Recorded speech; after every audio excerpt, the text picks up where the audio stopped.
Ok, là juste, nous allons commencer notre enseignement. S'il y a des gens dehors, veuillez entrer.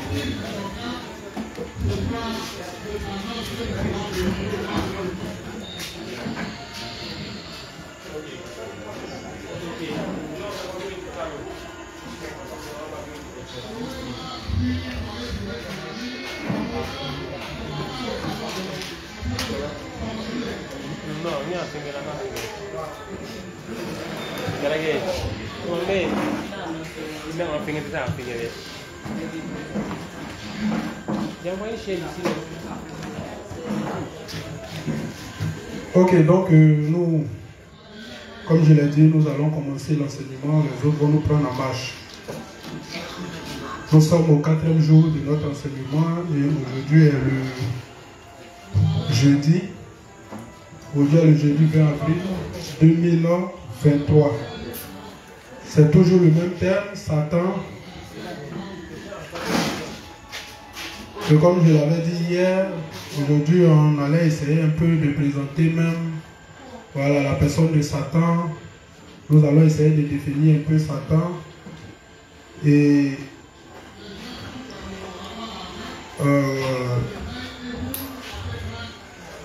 on allait aussi... je voulais dire quelque chose, ça m'a carrément échappé. Donc on va définir qui est Satan, voilà, et quand la Bible dit que Satan est un pécheur, quel péché il a commis? Puisque nous savons, hier nous avons présenté que la Bible parle de l'existence de deux mondes. Voilà, nous avons le monde visible qui est le monde des hommes, et nous avons aussi le monde invisible. Voilà, tous ces deux mondes ont été créés par Dieu, par notre Seigneur Jésus-Christ. Et donc, on dit Satan a péché dès le commencement. Et nous savons qu'il y a le commencement d'un monde invisible et aussi le commencement d'un monde visible. Et le monde invisible a existé avant ce monde visible. Et donc c'est là-bas que Satan a commis le premier péché. Alors il est question d'analyser quel péché Satan a commis, et raison pour laquelle il a été chassé du ciel. Hein? Il a été chassé du ciel et il n'a plus été dans la présence de Dieu. Donc avant de commencer quoi que ce soit, nous allons, comme d'habitude, nous allons commencer par la prière. Et je rappelle que tous les justes ont la possibilité de poser des questions. Et s'il y a des points sur lesquels, ou bien s'il y a des choses que j'ai dit qui ont été incomprises, vous avez le droit de m'interpeller pour que je puisse revenir là-dessus. Mais comme dans un premier temps, c'est maintenant que nous entamons même le sujet, alors c'est pourquoi je veux d'abord avancer un peu dans mon exposé. Et c'est comme ça que, en écoutant et en comprenant, vous pouvez poser aussi des questions qui sont pertinentes. Voilà, donc nous allons commencer la prière et nous allons encore entamer notre enseignement. Donc je vais confier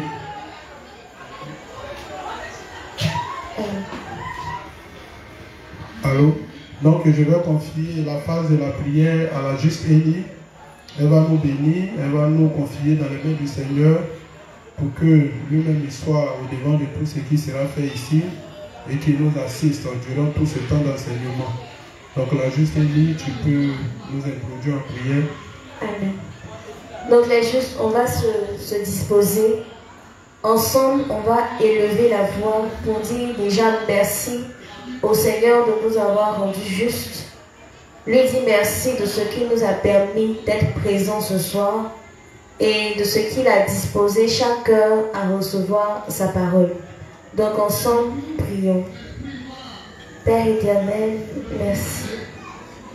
Merci car par des œuvres salvatrices que sont ton baptême, ta mort, ta résurrection et ton ascension, tu as pris tous les péchés de l'humanité, tous les péchés passés, présents et futurs, et tu les as jetés aux oubliettes. Merci Père éternel parce que tu as fait de nous une assemblée de justes. Nous sommes ce soir réunis grâce à toi pour entendre ton enseignement. Merci Père parce que tu as rappelé aux serviteurs que tu as donné pour nous éclairer toutes les paroles qu'il a apprises. Merci parce qu'il a mis de côté son intelligence, son intellect, sa sagesse, afin de dire toute parole venant de toi. Merci Père éternel parce que tu as disposé nos cœurs à recevoir ta parole selon notre niveau de foi. Merci infiniment parce que tu as dirigé ce moment du début à la fin. C'est au nom de ton Fils Jésus que nous avons tous prié. Amen. Amen. Donc, je salue affectueusement tous les justes. Je salue tous les justes qui sont à l'intérieur du pays et hors du pays. Nous allons encore une fois de plus poursuivre sur notre enseignement et le thème qui nous est confié à chacun de nous ici présent, c'est Satan. Voilà, je ne vais pas traiter le thème seul. Je vais traiter le thème avec chacun de vous. Si j'ai besoin de quelque chose, vous pouvez m'aider. Si j'ai besoin d'un verset, vous pouvez faire des recherches pour moi. Si j'ai besoin de quelque chose, vous pouvez. Donc c'est ensemble que nous allons traiter le sujet pour que chacun ait une nette compréhension de qui est notre adversaire. Celui-là même qui a été le premier adversaire de notre Seigneur et qui a décidé de mettre en mal tous les plans que Dieu a prévus pour l'humanité. Mais comme nous savons déjà que c'est un être qui est limité, c'est un être qui est faible, c'est pourquoi nous savons qu'il va échouer à tous les niveaux. Voilà, et ça, nous sommes confiants.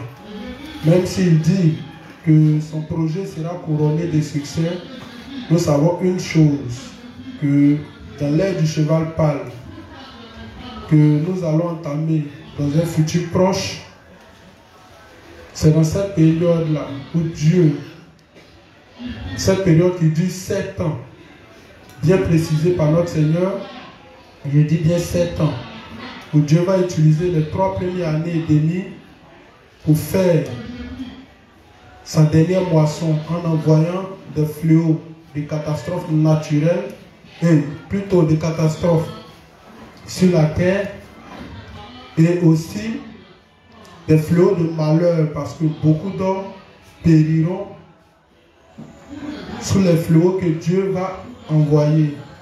Et c'est là que nous verrons si il y a un Dieu qui est vraiment puissant, quand notre Dieu décide de se déployer, s'il y a une main, ou bien s'il y a un Dieu aussi puissant pour l'arrêter. Mais je crois que depuis nous regardons dans l'histoire, il n'y a pas de Dieu qui soit semblable à lui. Quand il envoie un problème, ou même quand il envoie une maladie incurable, personne, je dis bien personne, ne peut guérir. Donc nous croyons que nous avons le véritable Dieu. Nous avons le Dieu qui est éternel, qui possède l'éternité, raison pour laquelle il peut nous promettre une vie après cette vie et nous garantit que c'est la meilleure vie. Parce que cette vie-là va durer à jamais et c'est une vie éternelle. Si quelqu'un ne possède pas l'éternité, il ne peut pas te donner l'éternité. Alors notre Dieu est éternel. C'est lui qui a créé toutes choses. C'est lui qui a fait toutes choses. Donc, le temps, je ne sais pas si je dois demander s'il y a quelqu'un qui a compris quelque chose, ou il y a des choses incomprises, ou bien s'il y a une question. Parce que mon temps même ne suffit pas. Mais comme l'objectif, c'est de dispenser cet enseignement et permettre aux uns et aux autres de pouvoir comprendre. Alors, si rapidement il y a une préoccupation, veuillez soumettre cette préoccupation-là rapidement pour que nous puissions avancer dans notre étude. S'il n'y a pas aussi de préoccupations,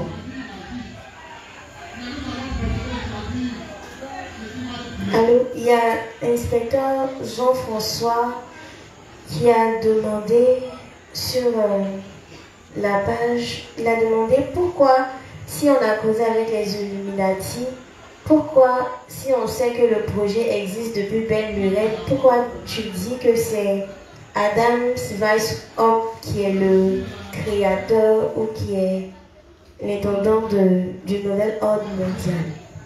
C'était sa question. C'est Jean-François qui pose une telle question. Lui, l'inspecteur Jean-François. Le diable, comme je l'ai dit, existe avant la fondation du monde. Et c'est là-bas qu'il a commis le premier péché. C'est ce que nous allons essayer de voir. Et depuis lors, dès le commencement du monde, il a décidé d'entraver tous les plans de Dieu. C'est pourquoi dès que Dieu a créé l'homme, il est venu tenter l'homme afin de mettre l'homme dans le péché et que Dieu détruise l'homme. Mais par anticipation, Dieu avait déjà prévu que Satan allait attaquer l'homme. Donc, la disposition des péchés de l'homme a été mise en place par Dieu. C'est pourquoi la Bible dit qu'il nous a créé une chair faible et un esprit bien disposé. Alors, c'est la faiblesse de la chair là qui fait que si nous sommes face à la tentation, nous pouvons tomber. Mais nous pouvons aussi ne pas tomber. Mais tout est une question d'obéissance à la parole de Dieu. Si nous nous appuyons sur la parole de Dieu, nous ne tomberons pas. Mais si nous ne nous appuyons pas sur la parole de Dieu, nous tombons. Voilà, c'est pourquoi quand Satan est venu, il est venu avec la tentation. Il n'a pas forcé l'homme. Il a trompé l'homme. Mais Dieu savait que l'homme pouvait pécher. Parce que c'est lui qui a créé cette disposition-là. Voilà, si nous n'avions pas créé chair faible, face à la tentation, on n'allait pas tomber. Mais toutes les dispositions de péché ont été mises en place par Dieu. C'est pourquoi, avant même la fondation du monde, comme le dit Éphésiens, il avait prévu que si l'homme pêche, il allait mettre en place son plan de salut. Et là encore, le diable a échoué parce que quand il a vu l'homme en tant qu'un être faible, automatiquement il a plongé sur lui, sachant même pas que c'est le plan de Dieu. Et depuis lors, Satan ne fait que mettre des projets en place. On a vu avec Nemrod. On a vu avec le roi Nebuchadnezzar qui a construit la tour de Babel. Il voulait construire une tour dont le sommet allait toucher le ciel. Toutes ces choses, c'était des défis à Dieu. Et à chaque fois, Dieu a toujours fait échouer.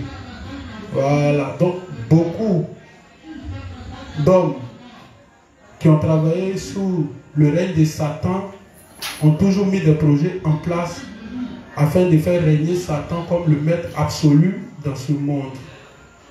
Et quand nous lisons la Bible, nous avons vu, même avec l'histoire de l'Égypte, voilà, en son temps, l'Égypte était la nation la plus puissante. Elle était réputée dans le monde. Nous avons vu avec Rome. Et toutes ces personnes finissent toujours à mettre un plan, ou bien finissent toujours par mettre un projet en place contre Dieu. Et c'est pourquoi Dieu ne cesse de les détruire. Maintenant, avec Adam Weishaupt, puisque après l'arrivée de Jésus, la Bible dit que nous étions dans les derniers temps. Mais depuis les derniers temps, là, nous sommes toujours dedans. Voilà. Et donc, dans ces derniers temps dont la Bible parle, un homme, le peuple d'Israël, avant d'arriver même à Adam Weishaupt, le peuple d'Israël qui a été choisi comme la nation de Dieu, par lequel toutes les nations devraient être bénies par la parole de l'évangile de l'Esprit, c'est ce que dit le texte des Actes, puisque la parole devait être répandue, à commencer par Jérusalem, pour s'étendre à toutes les extrémités de la terre. Et Israël devrait être la lumière du monde. Mais malheureusement, là où Dieu travaille, Satan travaille. Alors Satan s'est déployé pour tuer les serviteurs de Dieu et a fini par détourner le peuple de Dieu. Et c'est ce peuple-là qui depuis lors vont s'opposer à Dieu. Quand vous allez lire le texte de Romains 1, après le verset 18, si tu as ça, tu lis rapidement.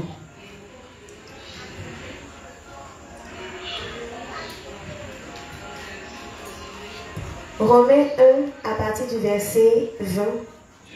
En effet, l'imperfection invisible de Dieu, sa puissance éternelle et sa divinité se voient comme à l'œil depuis la création du monde quand on les considère dans ses ouvrages. Ils sont donc inexcusables, puisque, ayant connu Dieu, ils ne l'ont point glorifié comme Dieu. Donc, ayant connu Dieu, ils ne l'ont point glorifié comme Dieu. Et ne lui ont point rendu grâce. Et ne lui ont point rendu grâce. Mais ils se sont égarés dans leurs pensées. Ils se sont égarés dans leurs pensées. Et leur cœur, sans intelligence, a été plongé dans les ténèbres. Je veux la partie où il dit la colère de Dieu.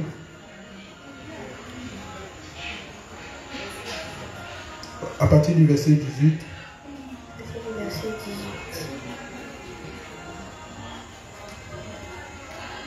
La colère de Dieu. Donc la colère de Dieu se révèle du ciel. Contre toute impiété. Et toute injustice des hommes. Qui retiennent injustement la vérité captive.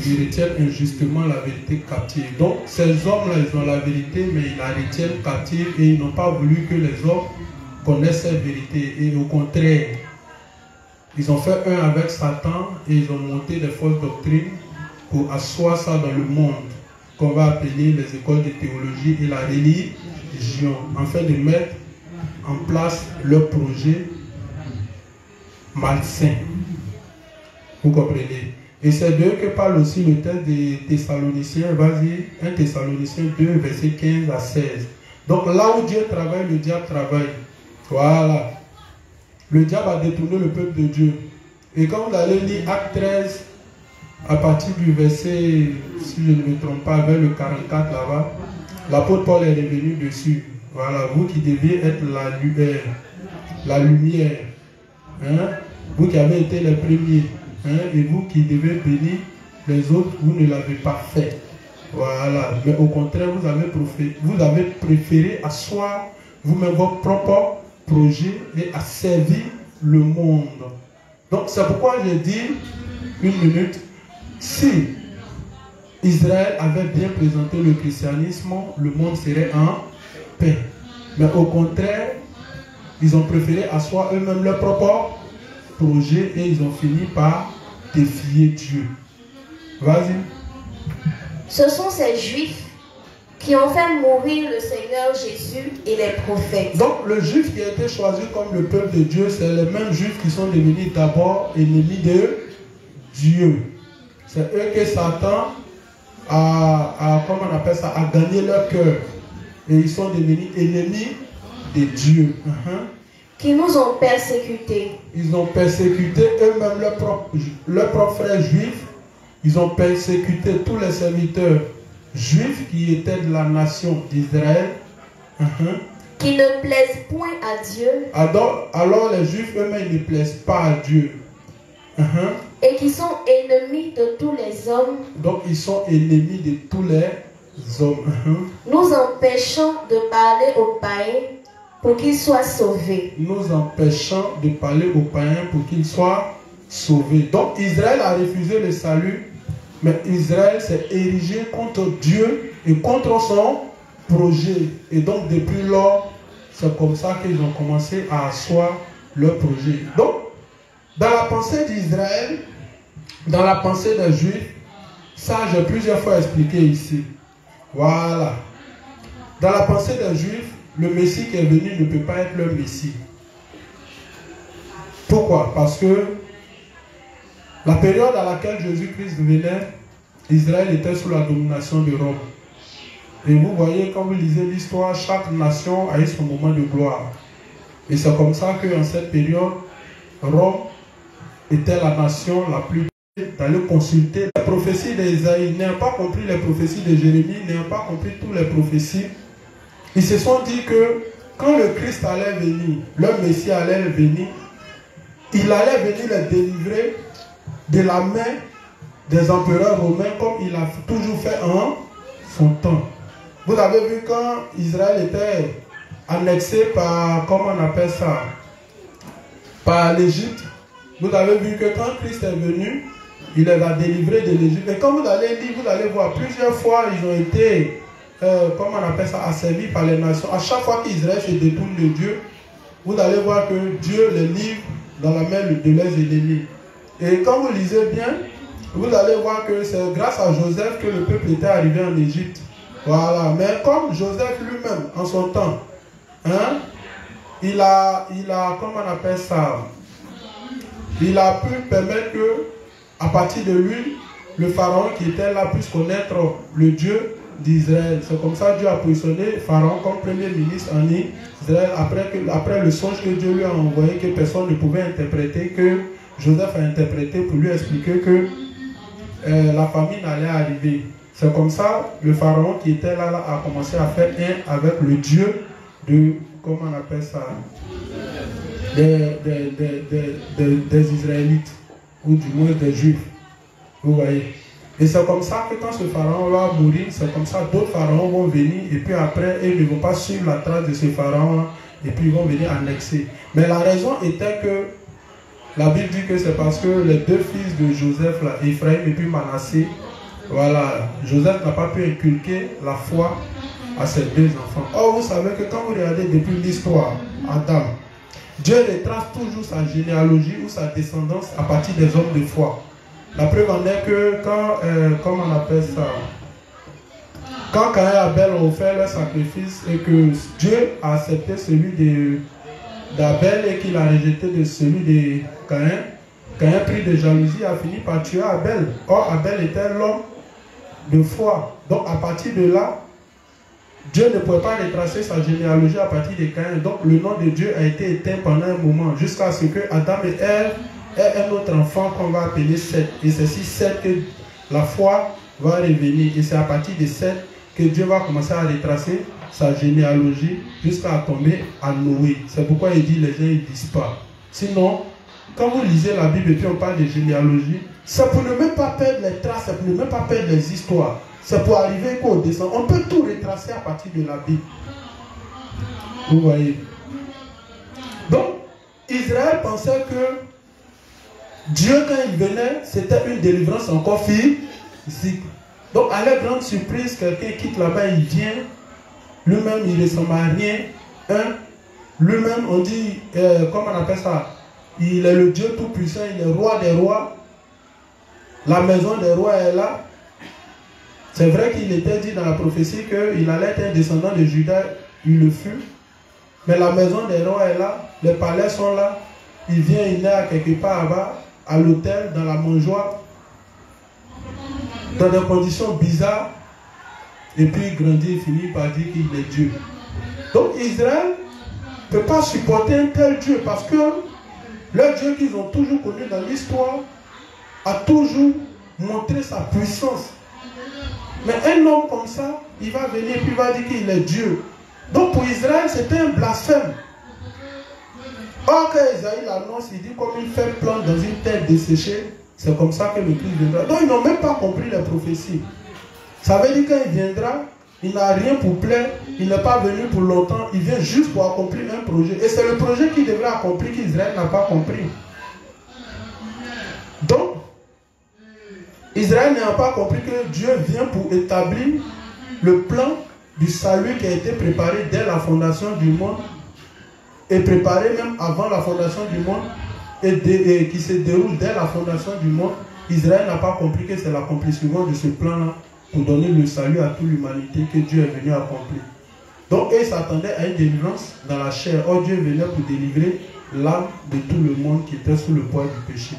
Donc, c'est ça qu'Israël n'a pas compris et c'est la raison pour laquelle Israël a commencé à rejeter Dieu. C'est comme ça qu'Israël a rejeté Jésus. C'est pourquoi c'est Israël qui a donné son approbation et son suffrage pour qu'on puisse condamner Jésus. Donc, dans la terre d'Israël, le Messie n'est pas encore venu. Je vous explique, parce que ça m'étonne que Jean-François me pose une telle question.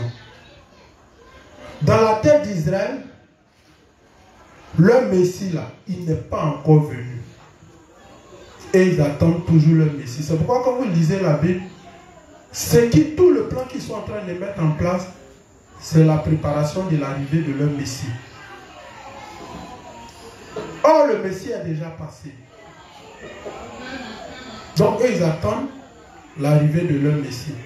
Donc, plusieurs acteurs travaillent pour l'arrivée de ce Messie-là. Quand Jésus devrait venir, les prophètes ont parlé, les gens ont annoncé, ils ont dit des choses. Donc, c'est comme ça aussi. Les gens, ils annoncent, ils écrivent des choses, ils chantent. Le Messie doit venir. Or, ce qu'ils oublient, le Messie est déjà venu. Donc, c'est comme ça que c'est Israël qui met le plan en marche. Parce que Satan a gagné le cœur des Juifs. Mais comme on le dit, on dit en Israël, il y a 3 types de Juifs. Il y a les Juifs de sang mêlé, il y a les Juifs de race pure, et puis il y a les Juifs race élite. Donc, c'est la race élite là. Ils connaissent très bien le projet. Ils connaissent très bien le projet. Donc, c'est la race élite là qu'on appelle les Rothschild. Ils sont là depuis longtemps. C'est une lignée, c'est une famille. C'est eux qui sont en train de travailler pour préparer l'arrivée du Messie. Donc, vous voyez que dans le monde, ils sont là, ils recrutent des talents.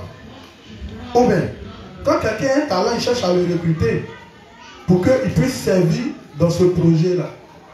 Donc, c'est comme ça que un talent comme Adam Weishaupt, qui a fréquenté dans l'une de leurs écoles et qui est sorti majeur de sa promotion à 29 ans, a été recruté pour mettre en place un projet. Sinon, le projet, il est là. Mais lui, il est venu, il a mis en place. Ça veut dire que pour aboutir rapidement à ce qu'il veut, il a mis en place un projet. Et c'est ce projet-là qu'il a mis en place, qu'on appelle, il a été le fondateur de la secte des Illuminés. Et puis il a écrit le projet du nouvel ordre mondial. Donc la question que Jean-François pose, c'est quoi? Rappelle-moi la question pour qu'il puisse tirer la conclusion rapidement. Bonsoir les sœurs, bonsoir le Père Seigneur. Ma question est, nous avons eu à échanger avec les Illuminati et nous savons que le projet du nouvel ordre mondial existe depuis belle lurette. Pourquoi est-ce que le projet du nouvel ordre mondial existe belle lurette, ça veut dire quoi? On dit le projet du nouvel ordre mondial, lui connaît le projet. Si ça existe depuis belle lurette, c'est quoi le projet qu'il m'explique?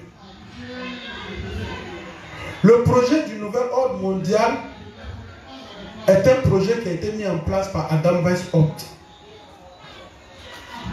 Comment aboutir à ce qu'il veut, l'arrivée de l'Antichrist. Et quand tu t'en vas lire Apocalypse 13, on te dit, c'est un homme qui viendra, qu'on appelle l'homme politique et l'homme religieux. Et l'homme politique plutôt, mais il va travailler avec l'homme religieux. Mais l'homme politique est l'Antichrist lui-même en personne, qui va, comme on appelle ça, recevoir toute son autorité de Satan, qu'on appelle le dragon. Quand vous lisez Apocalypse 13, Satan va donner toute sa puissance. Il va investir l'homme politique. Et c'est avec ça que l'homme politique va régner pour asseoir sa domination, pour amener tous les hommes à partir avec l'homme religieux pour idolâtrer le diable. Donc quand Israël va se rendre compte, la Bible aussi a prophétisé avec la parabole du figuier. La Bible dit prenez pour centre et pour repère Israël. Quand comment on appelle ça, le figuier deviendra épais, c'est là que Israël va atteindre, comment on appelle ça, son déclin. Et Personne ne peut contester que depuis lors, Israël est la nation la plus dominante. Comme je vous l'ai dit, États-Unis n'existe pas, États-Unis c'est Israël. C'est pourquoi les présidents qu'on met devant, c'est des marionnettes. C'est pourquoi la dernière fois, j'ai retracé l'histoire des États-Unis pour dire que c'est un peuple mixte. Sinon, normalement, la terre des États-Unis appartient aux Indiens et aux Amérindiens. Mais quand ils ont pris les Noirs pour aller travailler, ils sont restés là-bas et puis ils ont pris d'autres peuples, ils ont créé un peuple mixte. Et puis c'est les Juifs qui sont assis à la tête et puis ils dominent. C'est pourquoi les présidents n'ont pas de pouvoir aux États-Unis. Il y a des gens qui sont dans l'ombre qu'on appelle les invisibles. C'est eux qui dirigent toute la politique aux États-Unis. Si quelqu'un ne comprend pas, il n'a qu'à aller regarder Designated Survivor de Jack Bauer. C'est ici, canal, vous allez comprendre. C'est ceux-là qui dirigent la politique aux États-Unis. Mais ils ne se mettent pas devant, on les appelle les invisibles. Tu peux être président, mais tu ne sais même pas qui te donne les ordres. Israël est malin, Israël est intelligent. Vous voyez que quand on fait les choses, on pointe du doigt Israël. S'ils étaient assis sur les territoires qu'ils faisaient, tout le monde allait pointer le doigt. Mais ils travaillent de façon indirecte. De telle sorte qu'il y a un problème, on ne les voit pas. Et puis c'est eux qui viennent toujours à la télé, ils se jouent les innocents. On n'a rien fait, les gens nous en veulent, les gens ils en veulent aux sémites, les antisémites, ils ont des concepts comme les antisémites, ça veut dire que tous les gens en veulent aux descendants de Sem. Israël est celui qui n'a rien fait. Et puis Dieu dit, lisez Apocalypse. Avant que les deux oliviers ne rentrent en ligne de compte là, Dieu dit, Israël sera... Ça veut dire que quand la période là va arriver là, si quelqu'un fuit pour aller se cacher en Israël, c'est que lui-même ne va pas y creuser sa tombe. Parce que Israël sera durement secoué. Et si vous voulez même là, la plupart des fléaux que Dieu envoie là, c'est à cause de la nation d'Israël. Parce que comme vous allez lire, on dit mesurer le temps, tout ça. Je ne vais pas rentrer dans les détails pour aller encore plus loin pour expliquer l'Apocalypse. Mais une chose est sûre, la Bible dit que le malheur par lequel Israël va passer là, à la fin des temps, aucune nation n'a jamais connu ça. Jusqu'à ce qu'il prie, béni soit celui qui vient au nom de l'Éternel. Dieu va susciter tous les ennemis à Israël. Vous ne voyez pas que quand les gens font paix, Iran dit eux ils ont affaire à Israël. Tout le monde dit ils ont affaire à Israël. C'est comme ça, arrivé un moment, Dieu va ouvrir. Tout le monde, la Bible dit que toutes les nations vont se rendre compte de qui est Israël, le véritable visage d'Israël. De la manière Thessaloniciens a dit ici, ils sont ennemis de Dieu, ennemis des hommes, ennemis des Juifs et ennemis de tout le monde. Si Israël même est ennemi des Juifs, vous-même là, ça ne vous interpelle pas. Ils sont ennemis de leurs propres frères. C'est pourquoi je suis obligé de vous situer qu'il y a trois types de Juifs. Il y a les Juifs sans mêlée, il y a les Juifs race pure, et puis il y a les Juifs race élite. C'est cette minorité de personnes-là qu'on appelle les Juifs race élite, là, c'est eux qui ont le contrôle du monde. C'est d'eux que je parlais la dernière fois, qu'on appelle les 13. L'ordre des 13, c'est 13 grandes familles. Les Harry Truman, les Bilderbergers, la famille Bush, les Rothschild, je ne peux pas citer tous. Mais c'est des grandes familles. Il y a d'autres qui tiennent l'économie, il y a d'autres qui tiennent la médecine. Il y a d'autres qui tiennent, comment on appelle ça, les banques. Et puis chacun dans son compartiment travaille. C'est eux qui produisent l'argent. Personne ne peut contester que toutes les grandes banques appartiennent aux sionistes.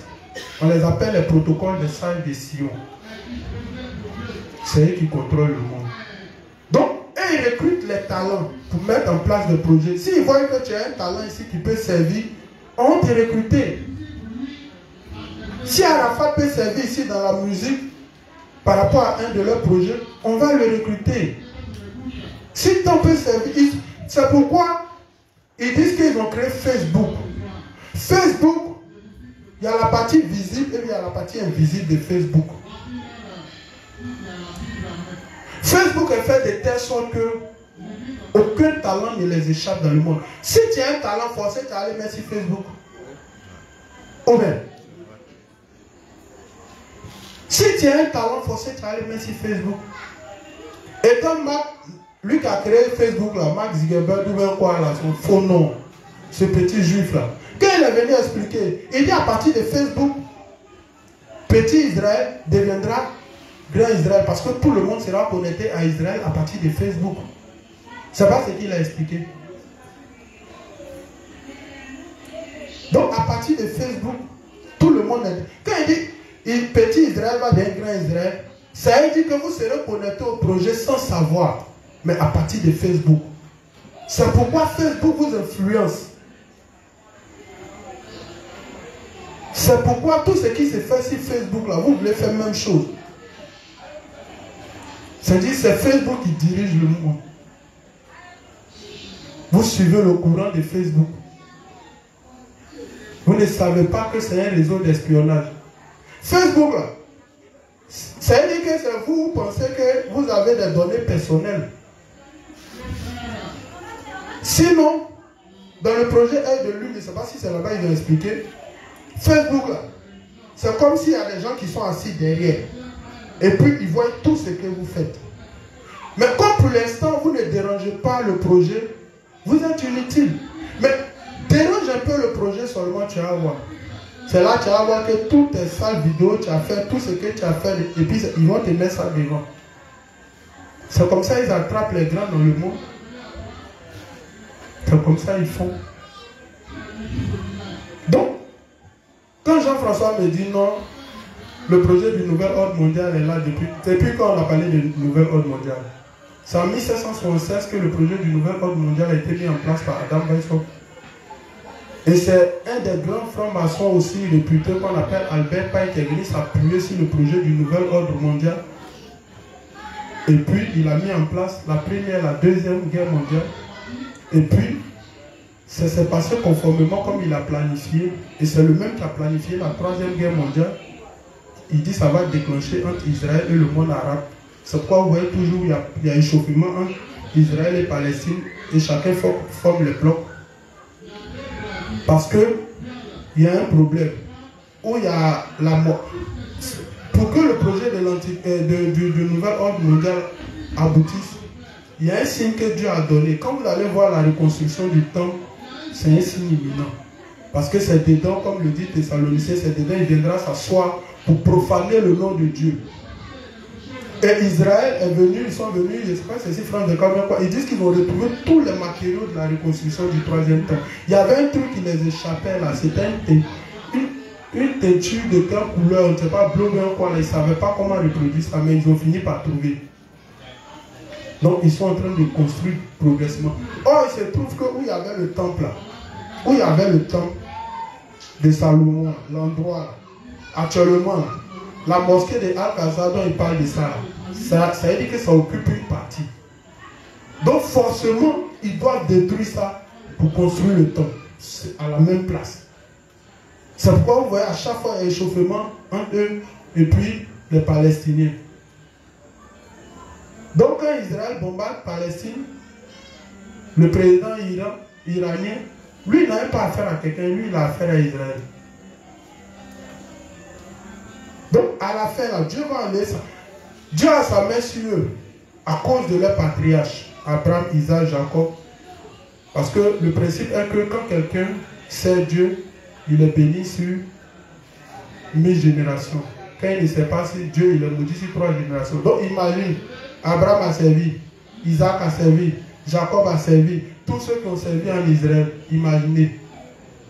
C'est pourquoi, à cause d'eux, Dieu s'est réservé de sauver un maximum à la fin des temps. Mais avant d'arriver à ce stade, il faut qu'Israël soit touché. La période où Dieu va envoyer les 2 oliviers, là, après, comme on appelle ça dans Apocalypse 11, là, la période où Dieu va envoyer les 2 oliviers, c'est quand Israël va commencer à, comme on appelle ça, à invoquer Dieu. Parce que la main de ses ennemis vont trop s'apaisantir sur Israël. C'est là que Dieu va susciter les 2 oliviers qui vont faire les 144 000 convertis comme il a promis. 12 000 de chaque tribu. Donc, le projet du nouvel ordre mondial n'existe pas depuis belle lurette comme Jean-François le dit. C'est faux. C'est vrai, il y a des gens qui Satan a monté, qui ont voulu mettre un projet, amener tout le monde à s'unir à ce projet-là. Et puis Dieu a fait échouer tel que Babylone avec son roi Nebuchadnezzar, qui voulait construire la tour de Babel. Et quand Dieu a frappé Jusqu'à présent, c'est pourquoi on dit, les gens quand ils disent Dieu n'existe pas, bon, ou bien la Bible est fausse. Quand Dieu a fini de frapper la tour de Babel, à son emplacement jusqu'à présent, c'est là. C'est un miracle. À 100 km de la ville de Bagdad. Et quand il va dans Jérémie 51, il dit cette terre restera inhabitée jusqu'à la fin des temps. C'est un défi il a lancé. Si tu penses que ton Dieu est puissant, va habiter. Et depuis lors, l'endroit inhabité, quand elle est là, tapez sur Facebook. Il n'y a pas quelqu'un qui peut habiter là. L'espace où ils avaient décidé de faire la tour de Babel, quand Dieu a détruit, il n'y a pas quelqu'un qui peut habiter là-bas. Il a dit dans Jérémie 51 que cette terre-là restera inhabitée jusqu'à la fin des temps. Et depuis lors, la terre-là est restée inhabitée jusqu'à aujourd'hui. Donc au lieu de rester là à parler, mais moi, je n'ai même pas.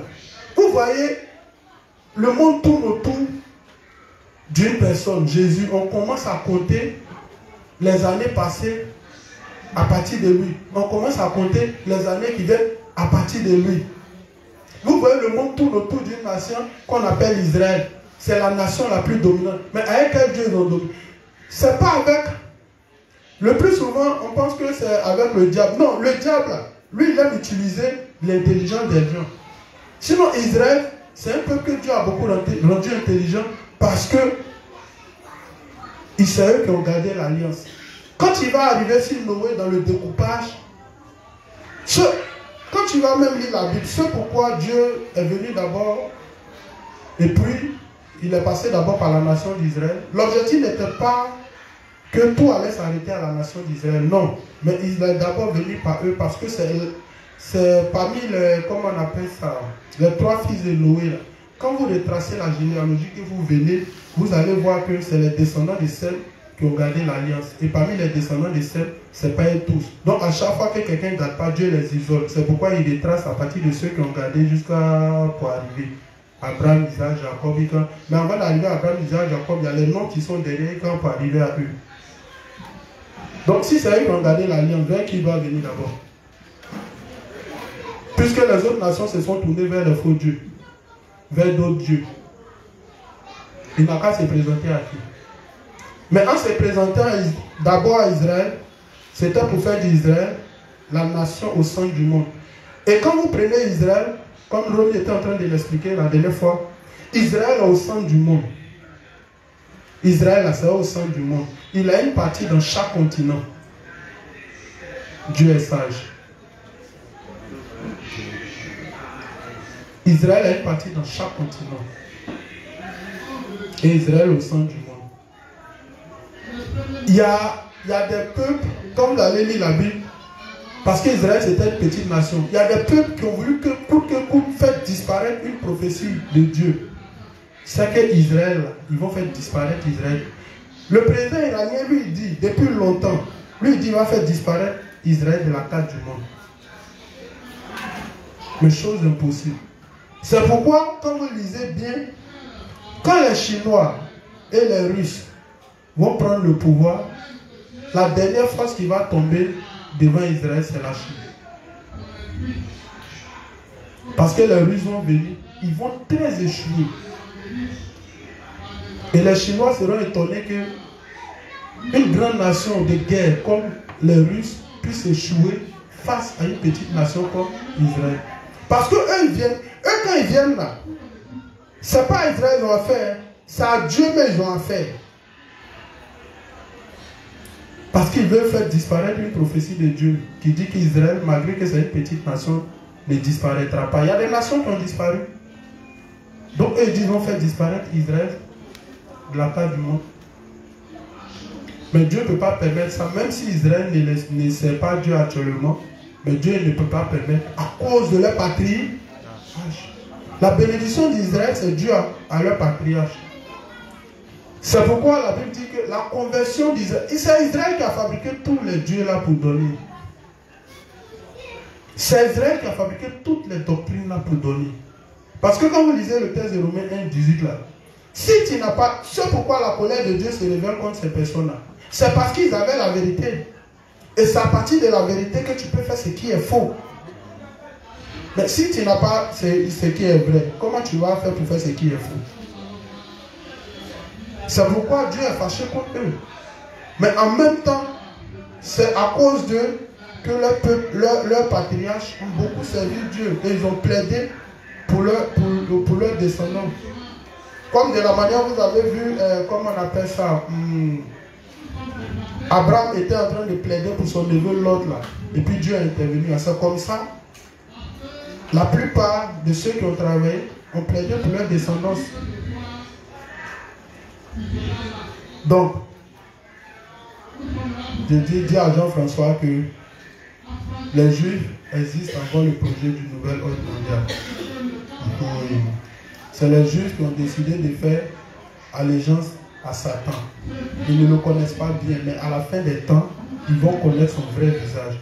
Quand Satan va apparaître, qui va installer son quartier général, parlant de l'homme religieux en Israël, quand Israël va voir son vrai visage et qu'ils vont savoir que ce n'est pas leur Messie, c'est déjà trop tard. Il est assis sur ce qu'il va montrer à Israël.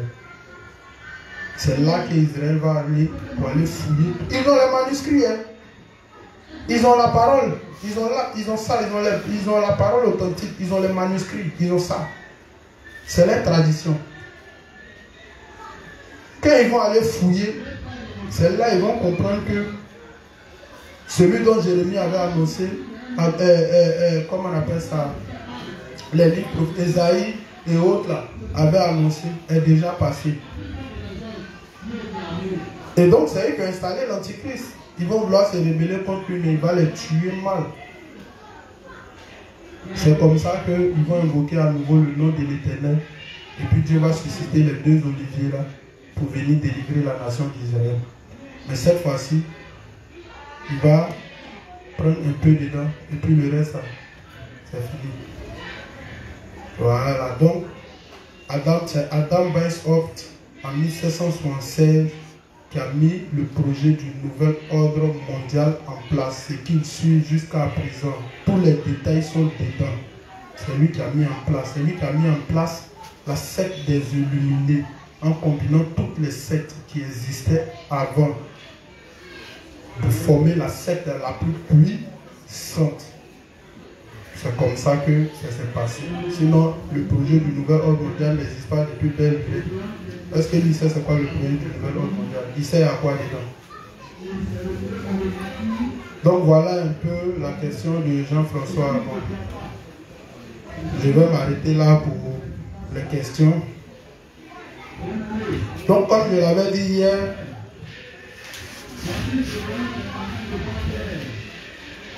qu'aujourd'hui on allait essayer de présenter un peu Satan, qui est Satan et qu'est-ce qu'il a fait. Rapidement, il faut prendre le texte de Jean 8, verset 43 à 44, avant qu'on va commencer à lire Ézéchiel. Jean 8, verset 43 à 44. Pourquoi ne comprenez-vous pas mon langage? Parce que vous ne pouvez écouter ma parole. Vous ne pouvez écouter ma parole. Vous avez pour père le diable. Vous avez pour père le diable. Et vous voulez accomplir les désirs de votre père. Il a été meurtrier dès le commencement. Donc on dit le diable a été meurtrier dès le commencement. Donc je vous parle de deux mondes. Il y a eu le commencement de la terre et il y a eu le commencement du monde invisible de la création des anges. Et on dit il a été meurtrier dès le commencement. Duquel le commencement Dieu parle. Vas-y. Et il ne se tient pas dans la vérité. Il ne se tient pas dans la vérité. Donc, un des noms de Satan, c'est quoi? Il est le contraire de la vérité. C'est pourquoi je vous ai dit ici qu'une fois que tu fais quelque chose qu'il n'y a pas de vérité, alors c'est lui tu as à voir dedans. Par exemple, vous avez vu quand j'écrivais, comment on appelle ça, le livre de l'Apocalypse, n'est-ce pas? Il a été transporté en vision par Dieu pour voir un peu comment le royaume céleste fonctionne un peu. Ou bien, voilà, il a vu des créatures qui n'existent même pas sur la terre ici. Il a vu un peu comment le royaume de Dieu fonctionne. C'est pourquoi quand vous lisez Apocalypse, on peut vous expliquer un peu là-bas comment ça fonctionne. Il a parlé des 4 créatures vivantes qui sont autour du trône de Dieu avec les yeux comme ça autour et puis qui veillent sur l'accomplissement de tous les projets de Dieu. On a vu les 24 vieillards qui sont autour, qui chantent chaque jour, louange à l'éternel, et puis ils sont là. Voilà, et c'est ces 24 vieillards-là qui reçoivent la prière des saints et ils communiquent à Dieu. Voilà, c'est leur rôle. Vous allez voir aussi des anges là-bas. Et les anges, chaque ange a son rôle. Vous allez voir Michel qui est l'ange de la guerre. Vous allez voir Gabriel qui est l'envoyé de Dieu. Et puis ainsi de suite. Mais Dieu ne s'est pas trop attardé sur le monde spirituel. Il ne s'est pas trop attardé sur ça. Voilà. Ce qui est ici, vous n'avez même pas encore fini de comprendre. Et puis il va venir ajouter ce qui est là-bas. On aura tous le temps par la foi d'aller voir si chacun conserve sa foi jusqu'à la fin des temps. Donc de la même manière, Jean a été transporté dans le ciel pour voir un peu comment le gouvernement de Dieu fonctionne. C'est comme ça, il y a des gens quand ils se retrouvent dans le mensonge et puis ils s'imaginent le monde de Dieu et ils aiment, au lieu de Dieu a donné la parole. Il dit si vous demeurez dans ma parole, vous êtes mes disciples, vous connaîtrez la vérité. Et ils ne veulent pas demeurer dans la parole. Mais ils veulent que Dieu continue de venir leur parler. Dieu continue. Il y a d'autres, mais ils jurent qu'ils vont voir Dieu. Oh, Satan lui aime bien ça. Quand tu ne t'attaches pas à la parole, que tu t'attaches à toutes tes connaissances, à toutes tes pensées, il va venir vers toi. C'est pourquoi tous ceux qui ont créé les fausses doctrines et les fausses religions, ils ont tous vu Dieu en songe, en vision. D'abord, il dit non, il était parti faire une retraite spirituelle sur la montagne là-bas, Dieu lui a apparu. C'est lui seul qui est son propre témoin. Même chose, Charles 7, c'est même chose. Mormon, des saints des derniers, même chose. Capou Philippe, même chose. Ça veut dire que Dieu les apparaît tous, mais eux tous, ils ne disent pas les mêmes choses. Chacun, quand Dieu lui apparaît, il lui dit un truc. Mais ce qu'il lui dit est contraire de pour l'autre. Et puis entre eux, ils se font la guerre. C'est pas qu'ils mentent. C'est pas qu'ils mentent. Mais lequel de Dieu vous a apparu et puis il ne dit pas la même chose. C'est pourquoi laisser les songes, les visions et autres. C'est Satan qui aime beaucoup travailler avec ça. Amen. Ça a parti d'un certain niveau de foi en ayant la compréhension correcte de la parole que Dieu peut t'envoyer des visions parce que tu peux interpréter ça en relation avec les Écritures. Parce que tu connais l'explication du soleil, de la lune, des temps. Donc si tu montes en songe, tu peux savoir ce que ça signifie. Mais toi, tu es là, tu ne comprends pas l'évangile de l'esprit. Dieu a venu te parler en songe. Il te dit quoi? Il a fini de répondre à cette question dans l'hébreu. Il a fini de parler de ça, dans, je ne sais pas si c'est dans Jean 15 ou Jean 14. Il dit, moi, je ne parlerai plus de guerre. C'est lui qui vient, s'il n'a rien de moi. Voilà, c'est lui qui a vous parler. Sinon, moi, j'ai fini de vous parler. Quelqu'un ne peut pas s'asseoir, écrire tout un testament, et puis il va venir bavarder encore. C'est ça, l'hébreu dit, mais à quel moment on constate comment on appelle ça? Un testament. C'est quand il y a, comment on appelle ça? Il y a mort du testateur. Tant que le testateur en vie, le testament n'est pas valable. Mais c'est quand le testateur meurt que le testament rentre en ligne de compte. Voilà. Et une fois le testament en ligne de compte, c'est dedans que tu dois regarder pour prendre toutes tes bénédictions. Mais s'il avait de quoi dire encore, pourquoi il écrit un testament? Et donc les hommes ne sont même pas intelligents de savoir pourquoi Dieu met sur la Bible un testament. Et là encore, ils veulent que Dieu vienne les parler. Et comme Satan, il se déguise dans l'âge de lumière, son deuxième nom, c'est le mensonge. Une fois que quelque chose s'écarte de la vérité, lui vient siéger dedans, il est Dieu. Et comme je vous l'ai dit, ne cherchez pas Dieu ailleurs. Les dieux, c'est Satan et les anges déchus. Les un tiers, ils se sont répartis la terre. Il y a les démons cosmiques, des démons des forêts, des démons des autres. Et chacun joue son rôle. C'est pourquoi vous voyez les gens là, ils se lèvent, ils sont au bord de l'eau. Vous voyez d'autres, ils se lèvent, ils sont au cimetière. Les plus grands là, eux causent les démons cosmiques. C'est pourquoi ils font voyage astral. Ça n'existe pas. Alors, les plus puissants démons, c'est les démons cosmiques. Vous voyez, Satan lui-même là, c'est un démon cosmique. Quand vous lisez Satan, il a été chassé de la présence de Dieu, mais il n'est pas encore descendu sur terre. C'est quand tu t'en vas dans Apocalypse 12, on dit dans les derniers temps, voilà, Dieu va envoyer un ange qui va faire la guerre à Satan, et il va le vaincre, et puis il va le projeter sur la terre. Même pas sur la terre, dans les profondeurs de la terre. Et c'est là-bas, comme il va savoir que, il est quitté au ciel, maintenant il est sur la terre, il va savoir que son règne est terminé. C'est là, maintenant, il va s'en prendre à l'église de Dieu et à l'église. C'est pourquoi notre matière est conditionnée aussi par le fait que Satan descend. Parce que quand il va descendre de façon furieuse, parce qu'il sait que ses jours sont comptés. Ça, c'est Apocalypse 12 qui explique ça. Donc, pour l'instant, c'est un démon cosmique. Donc, L'ange a transporté Jean pour aller voir le paradis. Il y a d'autres aussi, ils veulent voir Dieu, ils veulent voir le paradis. Et comme Satan a son monde, il soulève d'autres, il les transporte, ils sont hauts. Et quand il revient, il dit non, ils ont vu, ils sont partis au ciel, ils ont vu des maisons ne sont pas encore construites, il n'a pas payé ta dîme. Vous n'avez pas entendu. Tu as visité le monde de Satan. Il y a d'autres qui disent que Dieu va leur parler. Quand vous attendez que Dieu vous parle, il va vous parler. Et quand ils entendent la voix, ils sont convaincus, tu ne peux rien leur dire. Quand ils ont vu aussi, ils sont convaincus. Il dit, mais est-ce que ceux-là savent ce qu'il a vu? Sinon, on sait que tu as vu quelque chose, mais tu as tout vu sauf le paradis. Sinon, on sait que tu as vu, on sait que tu as entendu, mais tu as tout entendu sauf la voix de Dieu. Tu as tout vu aussi sauf le paradis. Tu as vu le monde de Satan. Sinon, il y a des gens qui croient ça, ils vont dans son monde. Sinon, comment vous pouvez comprendre que vous quittez ici, dans vos maisons luxueuses, et puis vous partez voir fétichon au village. Et puis c'est lui qui vous donne bénédiction. Et puis vous venez en ville, vous venez vivre dans les maisons somptueuses. Ça ne vous interpelle pas. Ça veut dire, toi tu t'en le vois, il est dans un coin bizarre là-bas. Toi tu t'en le vois, il fait ton travail. Et puis comme toi tu viens, ça marche. Et puis toi tu habites à Angers, tu habites à la Riviera. Tu travailles comme DG de société, DG de BNI, tu es content, tu es fier. Chaque fin du mois, tu t'en vas, il va renouveler tes sacrifices. Mais ça dépend de ce que vous cherchez. Tu les vois là-bas, ils sont plus grands que toi. Parce que toi, tu aimes le monde physique. Eux, ils aiment le monde cosmique ou bien ils aiment le monde spirituel. Donc, quand vous partez dans le monde spirituel, il est grand que toi. Mais quand vous êtes sur la terre, toi, tu es grand. Parce que toi, tu recherches les choses de la terre. Donc, même chez eux aussi, là, il y a ceux qui sont dans la dimension spirituelle. Et puis, il y a les plaisantins là, qui vont pour l'argent. Bon. Lui, il est puissant que toi parce que toi, tu as l'argent, tu habites à Kogo, tu es derrière des sociétés. Lui, il claque le doigt, toi, tu meurs. Un ou deux qui est puissant. Donc, il y a ce que vous recherchez l'argent et il recherche le pouvoir. C'est pourquoi on dit, un bon gars qui rentre dans une secte, les plus idiots rentrent pour l'argent. Mais les plus intelligents rentrent pour la notoriété. C'est ceux qui rentrent pour l'argent, ils sont tellement obsédés qu'arriver là-bas, ils veulent ressortir. Tu es ressorti pourquoi? C'est un chemin de non. C'est l'argent qui veut, non. Tu vas prendre. Mais ce qui est là-bas aussi, tu as fait.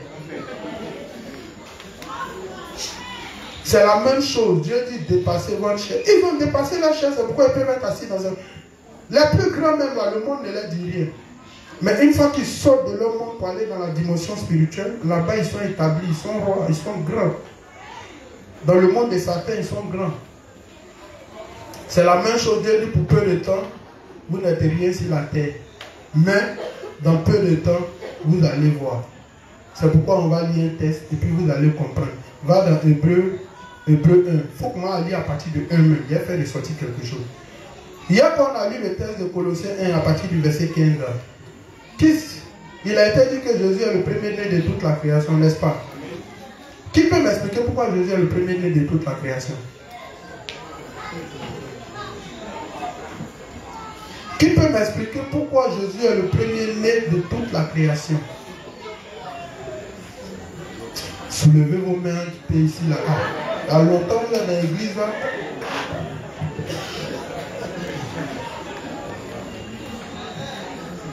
Donc, vous ne savez pas.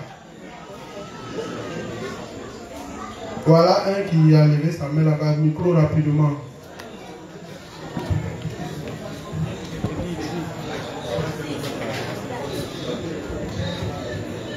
Bonsoir les plus. Bonsoir les frères. Bonsoir le juste. Je suis le juste Bélaïs de Gascon. Bon, la Bible dit que Jésus est le premier-né de toute la parole, parce que ça reprend. On n'a pas dit la parole, on dit Jésus est le premier-né de toute la création. Ouais, c'est deux choses différentes. Jésus est le premier-né de toute la création parce que Jésus est la parole. Et c'est par la parole que Dieu a tout créé. Donc quand la parole sort de Dieu, c'est ce qui crée. Donc c'est pourquoi il est le premier-né de toute la création. Ouais. Qui est d'accord, qui n'est pas d'accord, mais qui veut ajouter quelque chose, mais qui veut retrancher quelque chose dans ce qu'il a dit.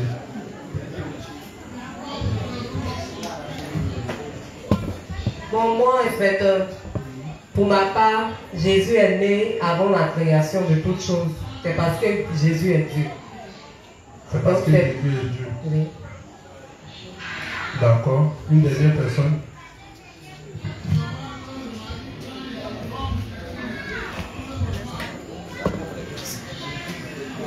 Pour moi, c'est parce que c'est le premier à être ressuscité des morts.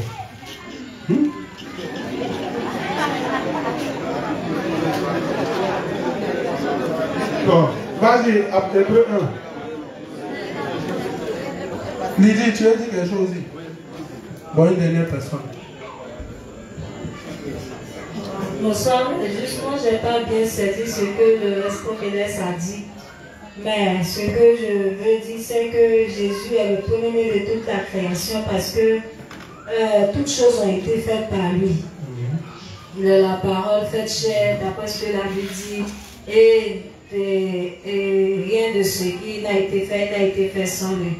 Premier-né, bon, comme Dieu dit, il a toujours utilisé les choses de la terre pour vous aider à comprendre les choses spirituelles. Mais quand vous aimez les trucs extraordinaires, ça veut dire que vous n'aimez pas ce que... Quand on dit lui, là, il est ton premier-né, là, ça veut dire quoi? Hein? C'est ton premier enfant. Et vous lisez toute la Bible, Jésus enfant de Dieu, Jésus enfant de Dieu, ça vous dit rien.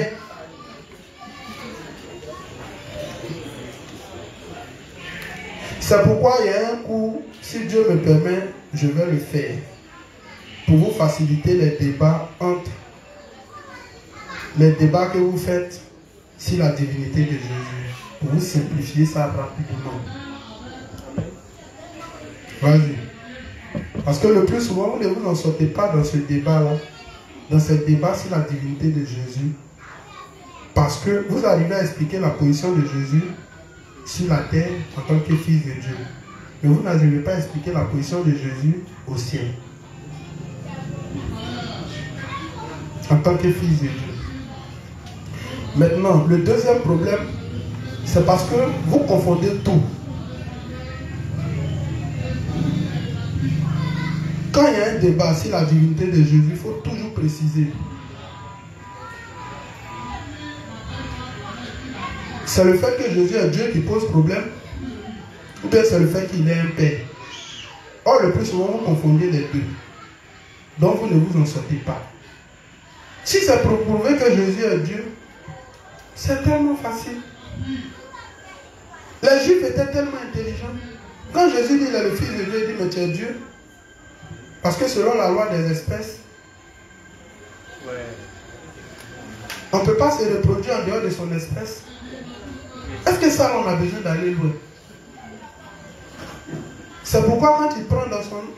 S'il n'est pas Dieu, il ne peut pas être éternel. S'il n'est pas Dieu, il n'a pas salut. Quand il a pardonné les péchés du gars, là, quand il a dit au paralytique, va, les péchés se sont pardonnés, plutôt que de réparer son pied.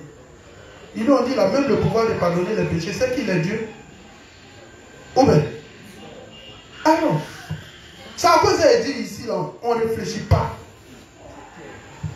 C'est pourquoi les gens ne réfléchissent pas et puis peuvent s'asseoir pour dire, la Bible est fausse.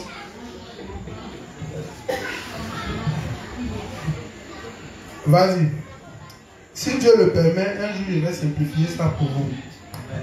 Hébreux 1 à partir du verset 1. Hébreux 1 à partir du verset 1. Après avoir autrefois, à plusieurs reprises et de plusieurs manières, parlé à nos pères par les prophètes, Dieu, dans ces derniers temps, nous a parlé par le Fils, qu'il a établi héritier de toutes choses. Quand vous lisez là, vous n'entendez pas toujours Dieu et puis Fils.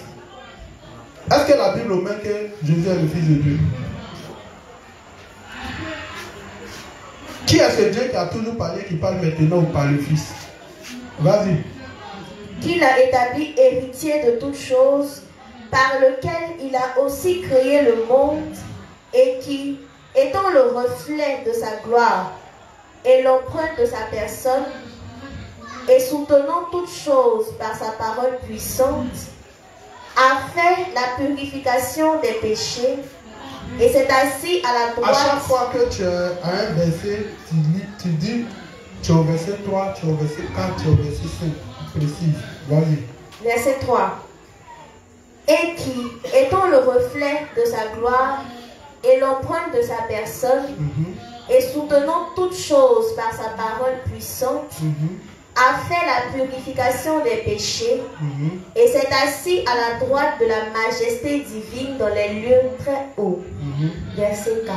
Verset 4, oui, vas-y. Devenu d'autant supérieur aux anges qu'il a hérité d'un nom plus excellent que le leur. Donc on dit Jésus est devenu supérieur aux anges, puisqu'il a hérité un nom d'autant.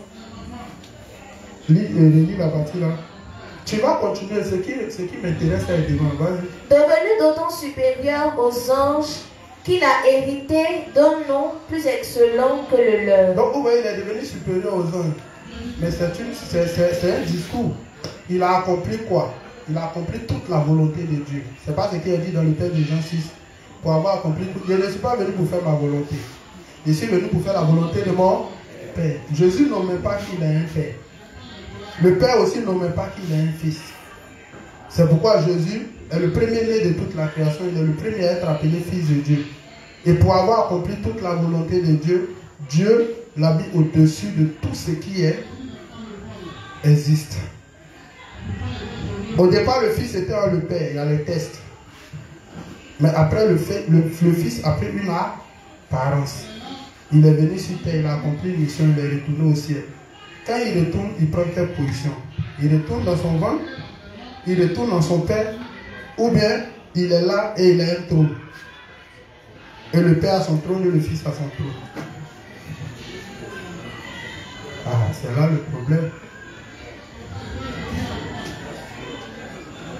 Vas-y, je ne vais pas vous donner mal de tête. Ça, là, il a fait ça dans ma zone là-bas, donc on a attrapé les têtes. Il est même, comment il s'appelle même? Le juge Madoché. Madoché a attrapé sa tête là-bas et il a fait de fou. Vas-y. Mais après, il a fini par comprendre. Tu as compris, non, Madoché? Vas-y. Verset 5. Car auquel des anges Dieu a-t-il jamais dit? Car auquel des anges Dieu n'a-t-il jamais dit? Tu es mon fils. Tu es mon fils. Je t'ai engendré aujourd'hui. Je t'ai engendré aujourd'hui. C'est pourquoi on dit le Père signifie celui qui engendre. Et le Fils signifie celui qui est un. Mais regardez dans votre création, vous allez comprendre. Romy a son fils qui est, comment on appelle ça? Enoch. Enoch est le premier-né de Romy. On dit le Père a engendré le Fils. Donc le Fils était au départ en le Père. Mais seulement, comme je vous le dis, notre réflexion est tellement limitée qu'on veut comprendre tout en fonction des choses de la terre. C'est vrai, les choses de la terre sont là pour nous donner l'intelligence pour comprendre les choses du ciel. De la même manière, si la terre, il y a la naissance d'un homme, de l'union d'un homme et d'une femme qui donne enfant, et puis on dit c'est mon enfant. Chez Dieu, engendré, c'est pas la même. La preuve en est que nous sommes devenus enfants de Dieu. Mais est-ce que Dieu a poussé notre grossesse? Donc il y a plusieurs manières dans. Mais vous voulez que Dieu n'a pas. Il y a d'autres mecs qui vont aller poser des questions. Mais s'il a engendré son fils, c'est qu'il y a sa mère au ciel. Quand on t'a engendré, il y a ta mère. Jésus a couché avec ta mère ou bien il a couché avec ton père pour t'engendrer. Donc comprenez qu'il y a plusieurs manières dans. Où est le problème? Donc on te dit engendrer. Celui qui engendre, c'est le Père. Et celui qui est engendré, c'est le Fils. Où est le problème? Mais il y a plusieurs manières d'engendrer. La preuve en est que si la terre, Dieu vous montre le principe de la procréation en mettant des dispositions. Là-bas aussi, il a engendré son Fils. Où est le problème? Vas-y. Et encore, je serai pour lui un Père. Ça là, c'est quand vous allez lire le texte de Apocalypse 4. Apocalypse 5. C'est là que vous allez bien comprendre. Tout Apocalypse 4, tout Apocalypse 5. Quand le révérend titre ça, le titre du chapitre de l'Apocalypse 4, dans le livre 7, Jésus est Dieu. Maintenant le chapitre 5, Le titre c'est Jésus a été intronisé comme le représentant de Dieu le Père. C'est pourquoi le Fils vient d'abord sur la terre. Il a accompli une œuvre. Je ne suis pas venu pour faire ma volonté. Je suis venu pour faire la volonté de mon Père.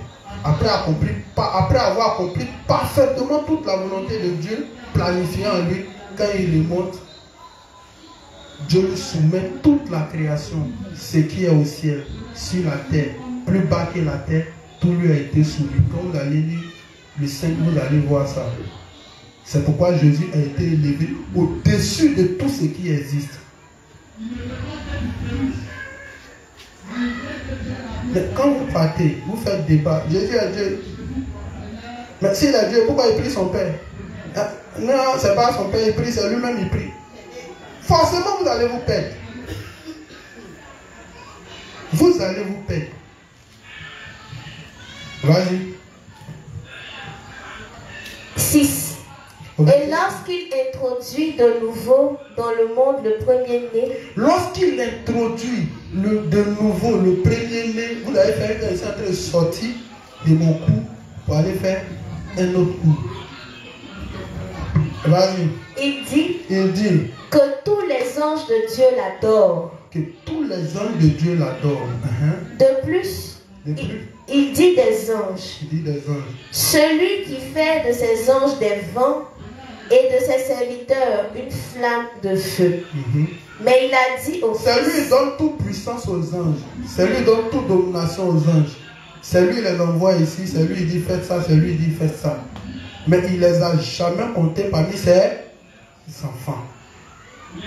C'est pourquoi c'est si Jésus qu'on va entendre premier-né de toute la création, le premier à être appelé fils de Dieu. Vas-y. Mais il dit au Fils. Ton trône, ô Dieu, est éternel. Donc Dieu dit à son Fils, qui est Dieu aussi. C'est pourquoi les Juifs, ils étaient trop intelligents. Tu es fils de Dieu, tu es Dieu.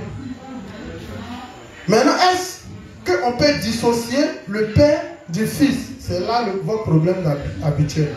On peut les dissocier. C'est pourquoi il dit c'est présenté sous 3 formes: Père, Fils et Saint-Esprit.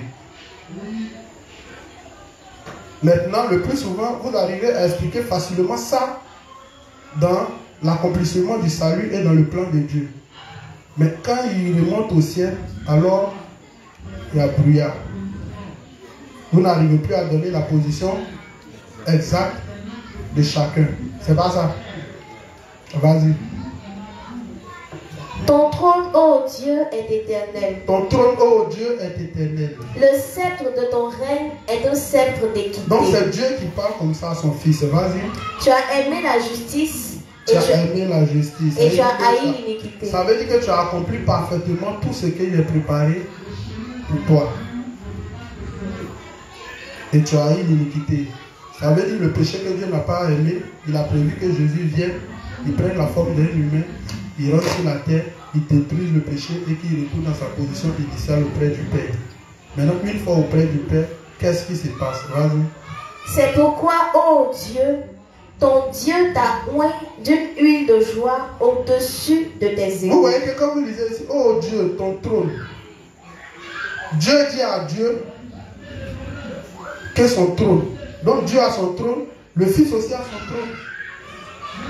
Ou bien ça ne ressort pas. Mais il sait que vous n'allez pas bien comprendre là d'abord. Vas-y. Et encore. Toi, Seigneur, tu as au commencement fondé la terre. Et les cieux sont l'ouvrage de tes mains. Toujours dit, tu es au verset combien? 10. Au verset 10.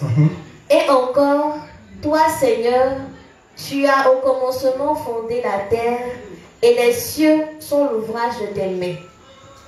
11. Ils périront, mais tu subsistes. Ils vieilliront tous comme un vêtement. Tu les rouleras comme un manteau et ils seront changés. Mais toi, tu restes le même et tes années ne finiront point. 13. Et auquel des anges a-t-il jamais dit? Et auquel des anges a-t-il jamais dit? Donc là, il va situer la position des anges vis-à-vis de Jésus-Christ en tant que le premier-né de toute la création, élevé au-dessus des anges. Mais quand vous allez au verset dans l'Apocalypse au 5, il n'y a pas que les anges, il y a des gens autour du trône de Dieu. Que Jésus sera élevé au-dessus de toutes ces personnes. C'est pourquoi quand vous lisez au 5, dans le livre du Révérend, il dit dès que Jésus était intronisé comme le représentant de Dieu le Père, les 24 vieillards qui étaient là, qui recevaient toute la prière des saints, qui communiquaient ça à Dieu, alors désormais, c'est à Jésus qu'il communique. Parce que tout a été mis et remis dans la main de Jésus. Vas-y. Et auquel des anges a-t-il jamais dit: assieds-toi à ma droite, jusqu'à ce que je fasse de tes ennemis ton marchepied. Ne sont-ils pas tous des esprits au service de Dieu? Là, qui parle? Il parle à qui? Il dit il va faire de Jésus quoi? Tous ses ennemis, il va faire quoi? Vas-y. Ne sont-ils pas tous des esprits au service de Dieu, envoyés pour exercer un ministère en faveur de ceux qui doivent hériter du salut? Amen. Continue. Hébreux 2. Et puis il va au 2.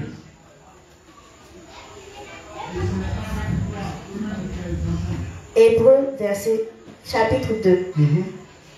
C'est pourquoi nous devons d'autant plus nous attacher aux choses que nous avons entendues, de peur que nous ne soyons emportés loin d'elles. Car si la parole annoncée par des anges a eu son effet, et si toute transgression et toute désobéissance a reçu une juste rétribution, comment échapperons-nous en négligeant un si grand salut qui, annoncé d'abord par le Seigneur, nous a été confirmé par ceux qui l'ont entendu? Dieu appuyant leur témoignage par des signes, des prodiges et divers miracles, et par les dons du Saint-Esprit distribués selon sa volonté. Là encore, il balance une petite information. Au début du développement du plan du salut, Dieu a fait quoi? Relis le dernier verset là. Dieu, appuyant leur témoignage par des signes, des prodiges et divers miracles, et par les dons du Saint-Esprit, distribués selon sa volonté. Donc au début, il a distribué les dons du Saint-Esprit pour que chacun travaille avec les dons du Saint-Esprit. Mais c'est quand Jésus vient maintenant qu'il accomplit l'œuvre du salut, qu'on rentre maintenant sous l'œuvre du Saint-Esprit, que le Saint-Esprit est maintenant en chacun. Sinon, au départ, ils ont travaillé avec le Saint-Esprit, mais il n'était pas en eux. Qui a soulevé sa main? Quand j'ai vu quelqu'un soulever sa main. Vas-y. 5. En effet, ce n'est pas à des anges que Dieu a soumis le monde à venir dont nous parlons. Donc, on dit qu'il y a un monde à venir. C'est pas ça? Il y a ce monde-là, n'est-ce pas? Ce monde-là, quand vous lisez Jean 19, 1 Jean 5, verset 19, ce monde-là est soumis à qui? Satan. Donc, comprenez toute la démarche qu'il explique. Ce monde est soumis à Satan. Jésus est venu, il a accompli l'œuvre du salut. Satan règne dans ce monde. Mais vient bientôt un temps où Dieu maintenant va faire de Jésus tous les ennemis de Jésus son marche-pied pour lui soumettre maintenant le nouveau quoi? Le nouveau monde où il va régner avec qui? Avec ses enfants d'adoption que nous sommes. C'est pourquoi quand vous lisez Apocalypse, on dit Dieu va détruire dans l'ère du cheval, dans la 6e ère. C'est pas ça. Dieu va détruire ce monde, il va la renouveler, il va retirer le bleu du ciel, comme ça il va renouveler ce monde. Et puis Jésus va régner dessus pendant 1000 ans avec ses enfants, avant même qu'il crée le nouveau. Et donc, en tant que fils de Dieu, il a le pouvoir de la création. C'est pourquoi il va créer un nouveau ciel et une nouvelle terre. Quand vous lisez, on dit la Jérusalem, c'est un nouveau ciel et une nouvelle terre. Donc, si c'est un nouveau ciel et une nouvelle terre, dans lequel on va régner, et l'ancien monde de Dieu, où il dit, il vient ses ans, c'est où?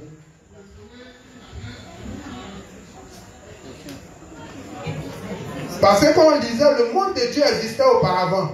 Ou bien? Mais on dit, le paradis où on va vivre là, c'est la nouvelle Jérusalem. C'est quelque chose qui n'existe pas.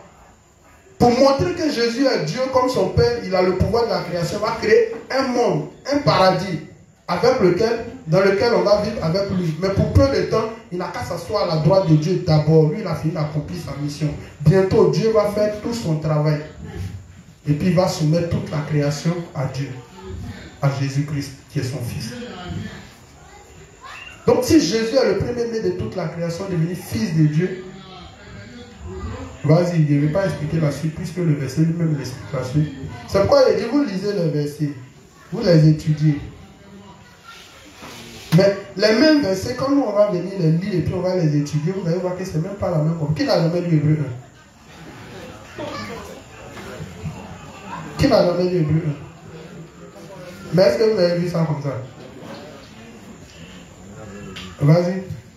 Verset 6. Verset 6. Or, quelqu'un a rendu quelque part ce témoignage. Or, quelqu'un a rendu quelque part ce témoignage. Qu'est-ce que l'homme pour que tu te souviennes de lui? Il n'a même pas envie de dire son nom. Il parle de Satan. Et puis, Job a dit ça aussi. Qui est l'homme pour que toi, Dieu, tu te souviennes de lui? Tu te donnes tant de mal. L'homme. Vas-y. Ou le Fils de l'homme pour que tu prennes soin de lui. Ou le Fils de l'homme pour que tu prennes soin de lui. Tu l'as abaissé pour un peu de temps au-dessous des anges. Tu l'as couronné de gloire et d'honneur. Tu l'as couronné de gloire et d'honneur. Tu as mis toutes choses sous ses pieds. Tu as mis toutes choses sous ses pieds. En effet, en lui soumettant toutes choses, lui soumettant toutes choses, qui lui soumet? C'est pourquoi, pour comprendre ça, là, allez-y lire le chapitre 5 d'Apocalypse. Quand le révérend donne le titre, il ne donne pas comme ça. On dit Jésus a été intronisé comme le représentant de Dieu le Père. On dit Dieu lui a soumis toutes choses. Vas-y. En effet, en lui soumettant toutes choses, Dieu n'a rien laissé qui ne lui fût soumis. On dit quelqu'un lui a soumis quelque chose. Quelqu'un a fait qu'il a été élevé au-dessus de tout. Il n'a rien laissé qu'il soit élevé que son Fils. Donc ça veut dire, il y a quelqu'un qui est au-dessus de lui.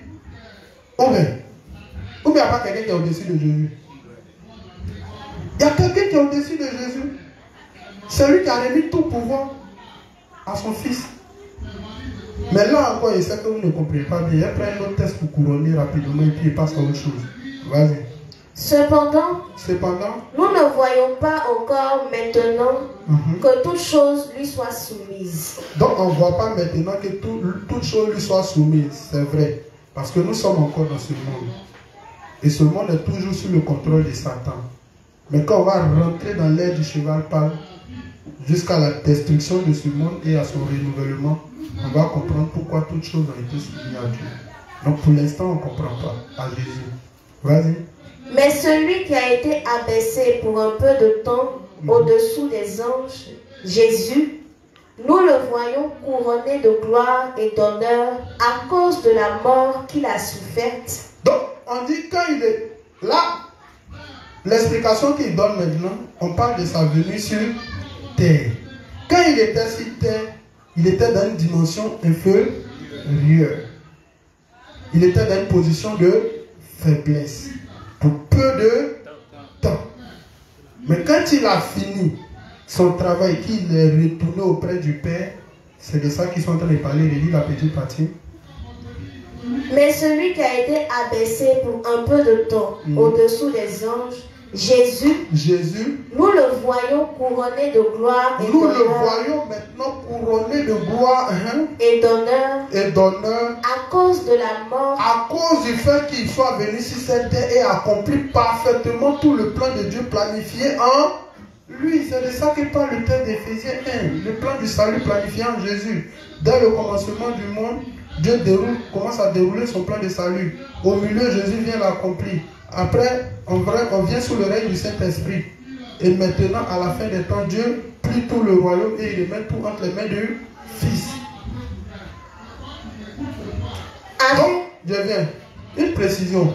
Donc, auquel des hommes, Dieu n'a jamais dit tu es mon fils. Mais à Jésus, il a dit tu es mon fils. Et là, on parle du premier-né de toute la création. La première personne à être appelée fils de Dieu. Alors, vous allez voir ce qui suit. Vas-y. Afin que par la grâce de Dieu, il souffrit la mort pour tous. Il souffrit la mort pour tous. 10. C'est la grâce que Dieu nous fait. C'est pourquoi on dit la miséricorde de Dieu prend un sens dans sa grâce qu'il a accordée à l'humanité. Mais comme les gens le disent, Dieu fait ce qu'il veut. S'il veut, pour soutenir la sale théorie de la prédestination, il choisit qui il veut, il prend qui il veut. S'il fait ça, nous, on ne le suit pas, on est plus intelligent que lui. Il fait qui il veut, il fait ce qu'il veut, quoi qu'il veut, seulement dans la grâce qu'il a accordée à l'humain. C'est pourquoi j'ai pris l'histoire du brigand. C'est comme ça que la grâce de Dieu. Si toi tu étais à la place de Dieu, est-ce que Dieu permet qu'un malfaiteur comme ça rentre au ciel? Donc dans son plan de salut qui couvre une multitude de péchés, il fait ce qu'il veut, fait ce qu'il... comment on appelle ça? Pourvu que tu aies la foi en lui. C'est là seulement que ça prend un sens. Sinon si on sort de la grâce, ça n'a pas son sens. Vas-y. Il convenait en effet que celui pour qui et par qui sont toutes choses et qui voulait conduire à la gloire beaucoup de fils. Tu as verset combien? 10. Il convenait en effet que celui pour qui et par qui sont toutes choses et qui voulait conduire à la gloire beaucoup de fils éleva à la perfection par les souffrances le prince de leur salut. Car... Maintenant, il tire la conclusion maintenant. On élève le prince du salut. Car, vas-y. Celui qui sanctifie. Car celui qui sanctifie. Qui sanctifie? C'est Jésus. Par qui sanctifier, ça veut dire quoi? Qui nous a rendu saints? Donc, car celui qui sanctifie. Et ceux qui sont sanctifiés. Et nous qui avons accepté l'évangile, qui sommes désormais sanctifiés, sont tous issus d'un seul. On est tous issus d'un seul Dieu. Ou bien vous ne comprenez pas. On donne la position de Jésus, c'est lui qui sanctifie. On donne la position des sanctifiés, c'est nous. On est tous, nous, Jésus, on est tous issus d'un seul Dieu. Ou bien on ne comprend pas.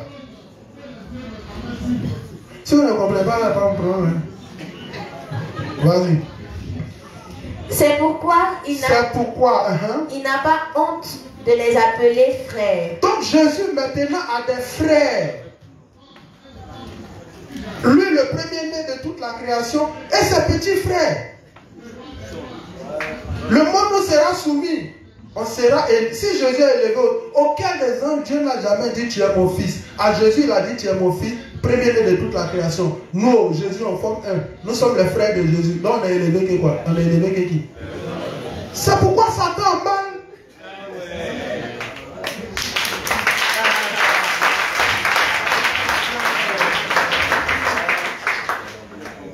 C'est pourquoi Satan mal. Pourquoi nous comme ça là, on sera élevé au-dessus de lui. Mais vous allez voir, quand on va venir dans le livre 66, vous allez voir encore ce que le révérend lui-même dit. Un dernier verset. Sinon, il y a beaucoup de textes que je peux prendre pour vous expliquer. Mais là n'est pas l'objet de mon cours. Mais je voulais simplement vous donner un aperçu.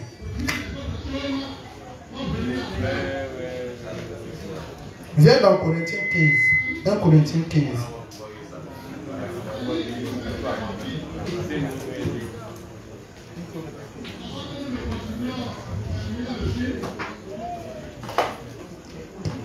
Tu es là-bas? 1 minute.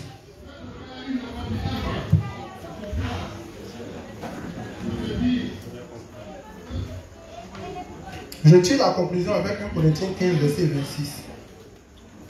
Mais ça, ça veut dire que pour que quand il finisse et puis dire ah on a tout compris, il fallait qu'il combine Apocalypse 4 et puis Apocalypse 5. Mais je ne veux pas. Vas-y. 1 Corinthiens 15, verset 26. Le dernier ennemi qui sera détruit, c'est la mort.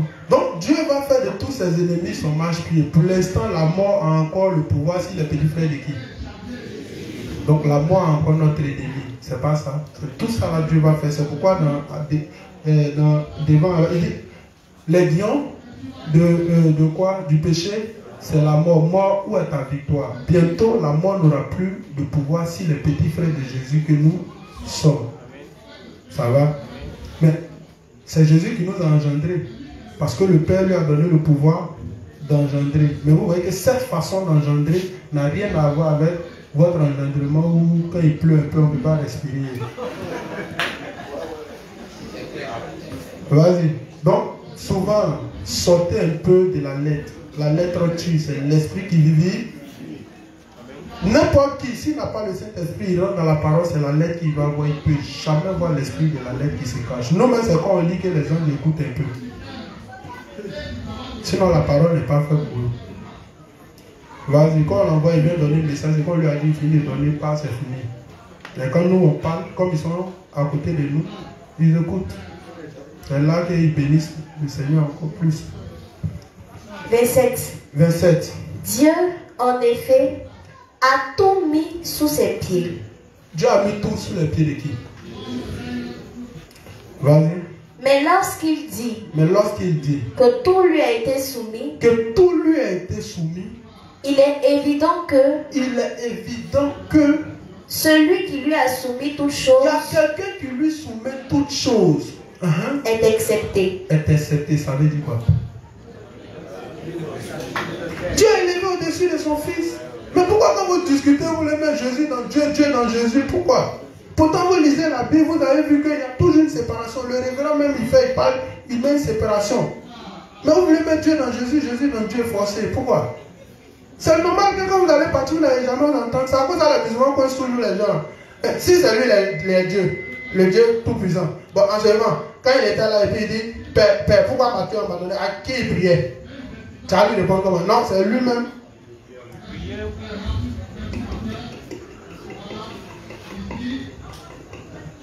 C'est ce qui rend votre débat sur la divinité de Jésus souvent un peu compliqué. Sinon, c'est trop simple. Moi, tu fais le débat de divinité, moi, il n'y a pas besoin d'entrer à quelque part. Si tu d'abord le sujet, c'est pour présenter que Jésus est Dieu, ou bien c'est pour montrer qu'il a un Père. Ça, c'est deux débats. Choisis un. Moi, il ne combine pas les deux pour faire. Ça ne tombe pas. Une fois que tu as choisi, rapidement, il te lavé. Ça ne dure pas. Et puis, il n'y a même pas besoin. Il y a de prendre dans la vie à tu veux. Ça va? Fais. Satan. Il a quel heure? 21h08. Hein? 21h08. Vous ne venez pas vite, c'est ça votre problème. Moi, il vient ici, ma soeur, et attend. Hein? Il reste quoi? Non, 30 minutes ne va pas me suffire pour développer ce qu'il veut développer. Allez-y avec un peu que vous avez là. Hein? Chaque jour, on apprend quelque chose de nouveau. Ça va là? Voilà, allez-y avec un peu là. Demain, ici, il a fini de faire ça et puis il veut mettre autre chose dedans encore là. Ça peut vous mélanger. Donc, allez réfléchir peut-être à des questions qui peuvent venir. Voilà, et puis vous allez devenir un sac de bain. Ça va? Ok, donc si c'est que Dieu vous bénisse, on va s'arrêter là pour aujourd'hui. La juste il fait la prière de Dieu.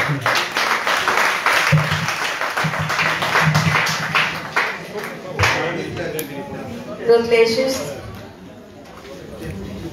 on va se disposer, on va dans le silence et dans la discipline, on va confier le reste du temps au Seigneur après lui avoir dit merci pour cet enseignement. Donc ensemble prions. Père éternel, nous te disons merci pour chaque enseignement que nous avons reçu.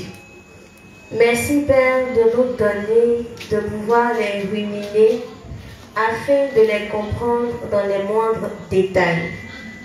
Merci Père éternel de ce que tu nous as donné de ne pas prendre ta parole seulement de façon théorique, mais que nous ayons des cœurs à nous asseoir et à étudier ta parole afin de te connaître. Merci Père éternel de raccompagner chacun d'entre nous à la maison, sains et saufs, de nous donner la santé, la force et la nécessité dans le cœur d'être présents, d'être unis de cœur demain. C'est au nom de ton Fils Jésus que nous avons prié. Amen. Laissez les chaises.